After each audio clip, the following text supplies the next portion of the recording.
Hey everybody, what is going on? I hope you guys are all doing well, and welcome to another tutorial video. In this video, I'll be explaining to you guys how you can buy audiobooks on Spotify, so let's get right into it. As you can see, I'm on this article on Mashable, and I would recommend you check it out if you have any other questions after watching this tutorial.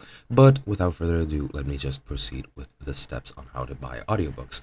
Now, you just need to select the title you want to purchase, for example, Heartburn. As you can see on my screen, you just need to tap the green play arrow. Now, as you can see, it'll be locked since you don't own it, but you just need to tap that.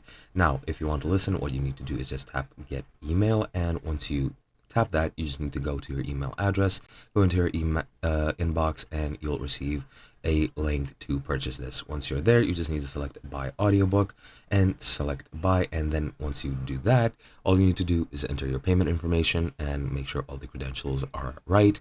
And once you proceed with the payment, your audiobook will have been purchased and you can access it through Spotify at any time. And that is basically it. Hope you guys enjoyed, and I'll be seeing you guys in another video.